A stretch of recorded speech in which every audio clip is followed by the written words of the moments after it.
In this talk, we're going to learn about the general features of kingdom Animalia.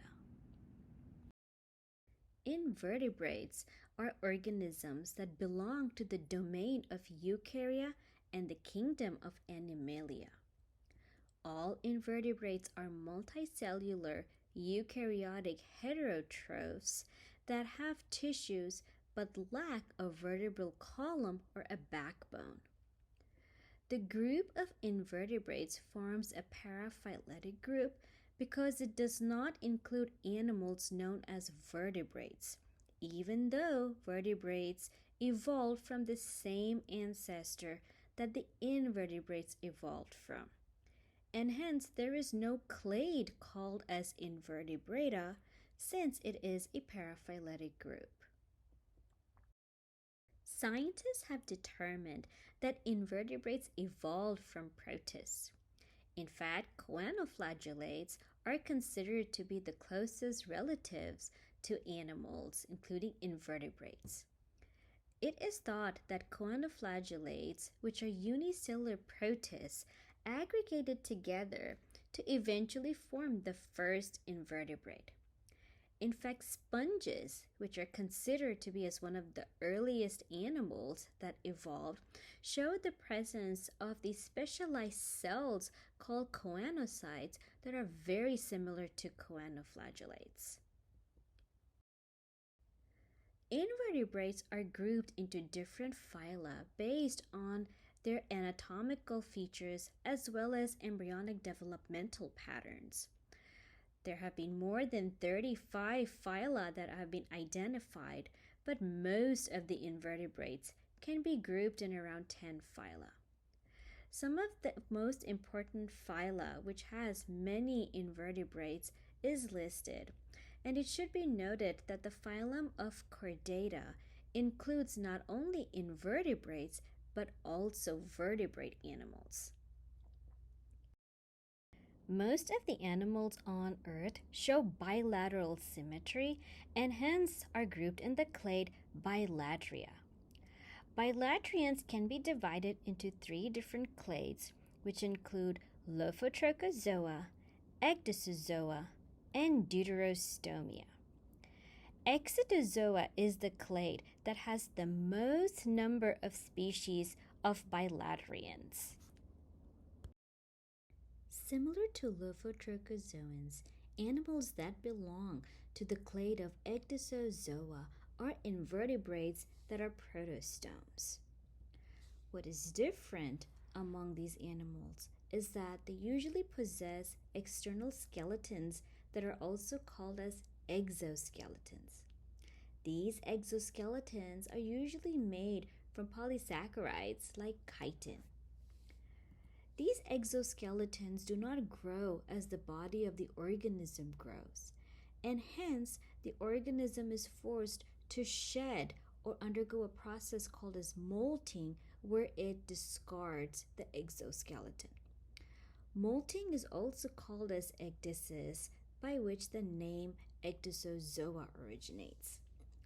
In the figure that is shown, we are able to see an insect undergo molting, where the brown part of the structure is the actual exoskeleton of the insect, while the pale structure that is seen emerging from this brown one is the actual insect, which is now larger than what its exoskeleton can be.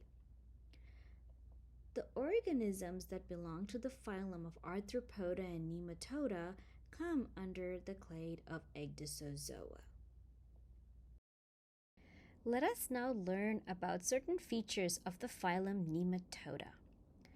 Nematodes are pseudocoelomate worms because they have a pseudocoelom, which on one side is lined by the mesoderm and on the other side is lined by the endoderm. They are bilaterally symmetrical triploblasts, and one unique feature about them is that the outermost part of their body is covered by a flexible, thick cuticle. This cuticle molts as the organism grows, and hence it comes under the clade of Ecdysozoa. Even though nematodes are worms, they are different from annelids in that they do not have any segments. Hence, they are non-segmented worms. Nematodes don't tend to have a circulatory system, but they do have digestive and excretory organs. They also have muscles that aid in movement.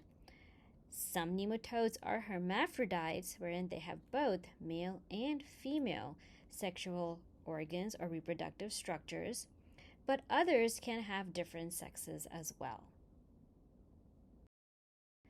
One of the most common nematodes is Caenorhabditis elegans, which is found in the soil.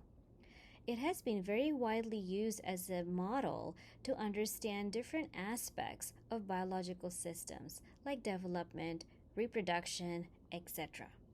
It is able to complete its development within 3 days, which makes it a very attractive model to understand the developmental features of different organisms. Caenorhabditis elegans is not known to cause diseases, but there are many nematodes that are parasitic in nature and can infect not only animals but also plants. One example of a parasitic nematode are hookworms, which we can see in this figure present in the foot of a person. Other nematodes that are also parasitic in nature include pinworms and roundworms. There are a lot of costs associated with the treatment of infections caused by nematodes. Hence, there is a lot of research going on in order to better understand the infection process, as well as designing different strategies in order to treat infections caused by nematodes. The next phylum that we're going to learn about is Arthropoda. Arthropods are bilaterally symmetrical triploblastic invertebrates that are protostomes. They are the most successful organisms on the planet. In fact, every 2 out of 3 species are arthropods. In fact, it is said that we are living in the age of arthropods as well as angiosperms, which are flowering plants. The phylum of Arthropoda includes organisms like insects, spiders, crabs, scorpions, and many more. The main features of arthropods is that they have a segmented body, a hard exoskeleton, and jointed appendages. When we look at the early arthropods, like those that were in the Cambrian time, like the trilobites, there is no variation that is observed between the different segments that were present. However, as time passed and the arthropods evolved, the ones that are present now show the fusion of different segments to form regions in the body that are called as stigmata. For example, when we look at the figure, we can see that a few segments have joined to form the head of the bee. The thorax is the middle portion where we again can see few segments being joined. And finally, the posterior segments have joined to become the abdomen. Most insects have this layout where they have the head, the thorax, and the abdomen. Arthropods have a very hard exoskeleton as the outermost part of their body, and it is made up of the polysaccharide chitin. This hard exterior allowed the arthropods to leave the water and colonize land to become more terrestrial. This exoskeleton is very rigid and is also impermeable to water, thereby offering good protection to the arthropods. One of the disadvantages of having a hard exoskeleton is that it doesn't grow as the organism grows. And hence, as the arthropod becomes bigger, it has to shed its exoskeleton through a process called as molting or ecdysis. In this picture, we are able to see a larger arthropod emerge from its exoskeleton.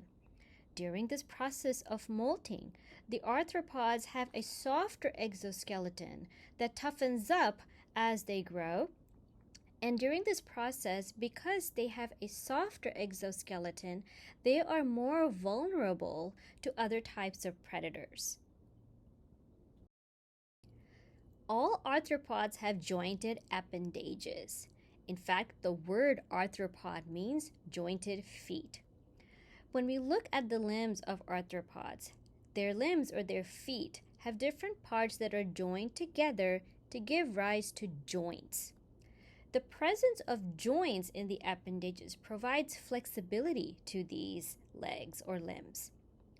Arthropods have pairs of jointed appendages. These pairs of jointed appendages aid in movement, where we can see many insects crawling around using their legs. Some jointed appendages have evolved to form other types of structures like mouth parts that aid in feeding. Some appendages have been modified to become sensing app structures like the antennae that helps them sense the environment.